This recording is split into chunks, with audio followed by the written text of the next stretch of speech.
Before we start winding our bobbin, we need to raise our presser foot lifter and move this little black button over to pop off our clear view cover, and then we can retrieve our bobbin. This machine uses transparent class 15 bobbins. So if you ever want to go get more bobbins, make sure they are a class 15 transparent bobbin. Otherwise, it's not going to work in your machine very well.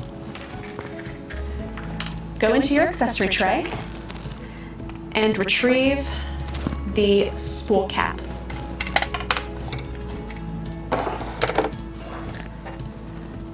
Put your spool of thread on the spool pin and top it off with a spool cap. On the top of the machine, we'll notice that there are some illustrations. I see some in gray and blue.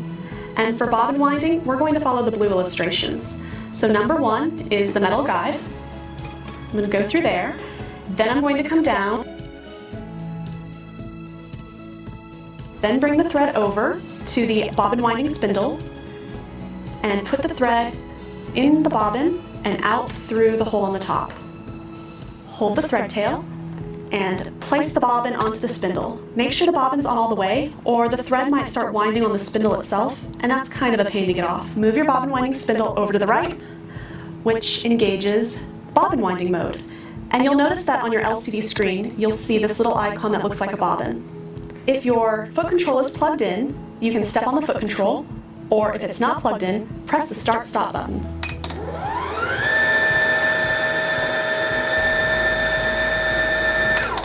Once the thread tail is buried, clip it flush with the top of the bobbin and continue winding until either the bobbin is full or you're satisfied with how much thread is on it.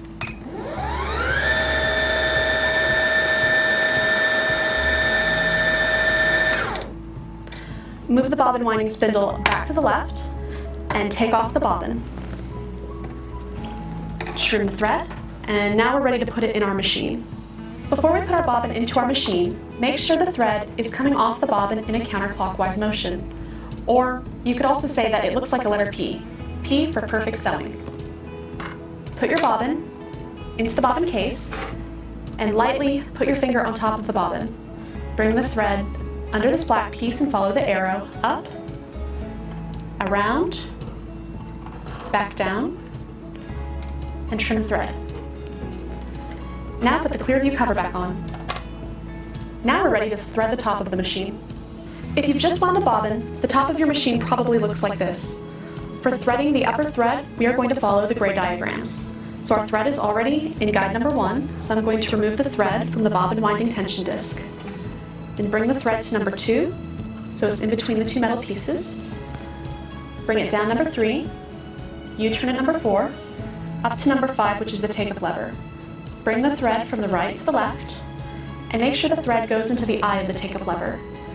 Then bring the thread back down to number 6, and put it behind the metal guide at number 6.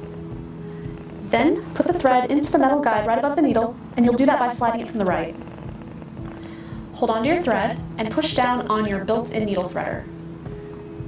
Bring the thread into the hook and wrap it around, and place the thread into the metal prongs that are surrounding the needle. Hold onto the thread for some light tension and release your built-in needle threader. Oops, sometimes it doesn't happen on the first go. And there we are. Hold on to your loop, pull it through, and put the thread under the presser foot. Now we're ready to test our stitch. Now we're going to test sew to make sure our machine is threaded properly. When you turn on the machine, it's already selected for a straight stitch. So just put your fabric under the presser foot, lower the presser foot lifter, and I have the foot control plugged in, so I'm going to step on the foot control.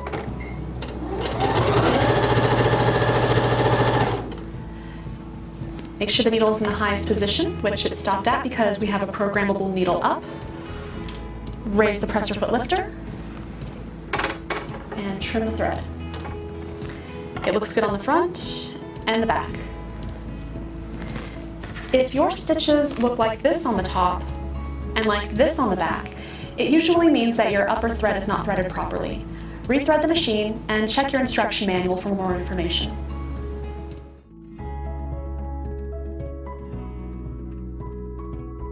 Before we start winding our bobbin, we need to raise our presser foot lifter and move this little black button over to pop off our Clearview cover, and then we can retrieve our bobbin.